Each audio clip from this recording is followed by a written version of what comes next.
आम आदमी पार्टी दिल्ली की सत्ता की चाबी हासिल करने के लिए पूरी ताकत झोंकती हुई नजर आ रही है। पार्टी के राष्ट्रीय संयोजक और पूर्व मुख्यमंत्री अरविंद केजरीवाल ने साफ कर दिया कि आम आदमी पार्टी फिर से सत्ता में अगर आती है तो वही मुख्यमंत्री बनेंगे। आम आदमी पार्टी ये चुनाव उनके ही चेहरे पर लड़ना चाहती है। हालांकि पूर्व मुख्यमंत्री शीला दीक्षित के बेटे और कांग्रेस नेता संदीप दीक्षित ने सुप्रीम कोर्ट के फैसले का हवाला देते हुए कहा कि अरविंद केजरीवाल मुख्यमंत्री बनने के लायक है ही नहीं, किसी और को मुख्यमंत्री बनाना उनकी मजबूरी है। कैसे? उन्होंने सुप्रीम कोर्ट की शर्त को याद दिलाते हुए दिलाया कि वो मुख्यमंत्री नहीं बन सकते। संदीप दीक्षित ने कहा कि सुप्रीम कोर्ट ने अपने फैसले में साफ कहा है कि केजरीवाल जेल से तो बाहर आ सकते हैं, लेकिन बतौर सीएम कोई फाइल साइन नहीं कर सकते हैं। उन्होंने आगे कहा, इसका मतलब ये है कि सुप्रीम कोर्ट ने कहा है कि वो दिल्ली के मुख्यमंत्री बनने के लायक नहीं है, किसी और को दिल्ली का सीएम बनाना उनकी मजबूरी इस समय बनी हुई है। अब ये तमाम बातें कही गई हैं। उन्होंने ये भी कहा कि अगर वो दिल्ली के सीएम बन भी गए और किसी दस्तावेज पर हस्ताक्षर कर दिए तो ये जमानत की शर्तों का उल्लंघन होगा और उन्हें दोबारा जेल जाना पड़ सकता है। अरविंद केजरीवाल को किन शर्तों के साथ जमानत मिली है, जरा आपको ये बता देते हैं। अरविंद केजरीवाल को दिल्ली शराब घोटाले से जुड़े मनी लॉन्ड्रिंग और भ्रष्टाचार के मामले में पहले ईडी और फिर सीबीआई ने अरेस्ट किया। कई महीने तक जो है तिहाड़ में रहने के बाद सुप्रीम कोर्ट ने केजरीवाल को जमानत दे दी, लेकिन इस शर्त के साथ कि ना तो वो मुख्यमंत्री कार्यालय जा पाएंगे और ना ही सचिवालय।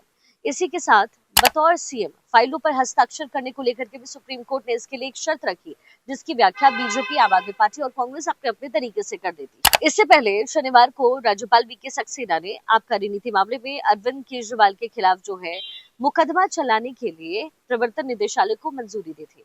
5 दिसंबर को ईडी ने अरविंद केजरीवाल के खिलाफ मुकदमा चलाने की मंजूरी मांगी थी, जिसे उपराज्यपाल ने स्वीकार भी किया। हालांकि आम आदमी पार्टी ने इस दावे को खारिज कर दिया।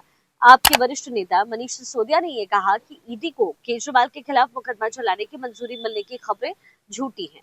अगर उपराज्यपाल ने मुकदमा चलाने की मंजूरी दी तो ईडी उसकी कॉपी क्यों नहीं दिखा रही है? ये तमाम बातें मनीष सिसोदिया द्वारा कहा गया है। लेकिन अरविंद केजरीवाल इस समय दिल्ली में अपनी राजनीति को भुनाने की कोशिश कर रहे हैं और बड़ी ही स्ट्रैटेजी के साथ गेम प्ले करने वाले अरविंद केजरीवाल ने जाहिर है ये सोच रखा है, जिस तरीके से उन्होंने सीएम पद से इस्तीफा दिया, आतिशी को उन्होंने सीएम पद पर बिठाया। उन्होंने कहा कि अगर जनता हमको मैंडेट देगी तभी मैं दोबारा सीएम बनूंगा।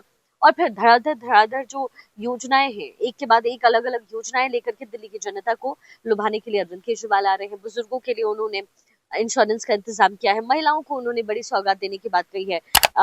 बिजली पहले से ही फ्री है ही, पानी को लेकर के हमेशा ही फ्रीबीज चलते ही रहे हैं। वैसे में अरविंद केजरीवाल जो हैं, सबसे बड़ी बात यहाँ पर यह है कि अरविंद केजरीवाल पूरी तैयारी के साथ आगे बढ़ रहे हैं और अब जब एक बार फिर से अगर वो दिल्ली के सत्ता पर काबिज होते हैं तो जाहिर है वो यही बोल करके होंगे कि भाई देखिए, जनता ने मुझे वोट दिया है, जनाधार है जनता का और मुझे सीएम पद पर बैठना चाहिए। लेकिन संदीप दीक्षित जो बात कह रहे हैं वो भी एक बड़ी चुनौती है अरविंद केजरीवाल के लिए।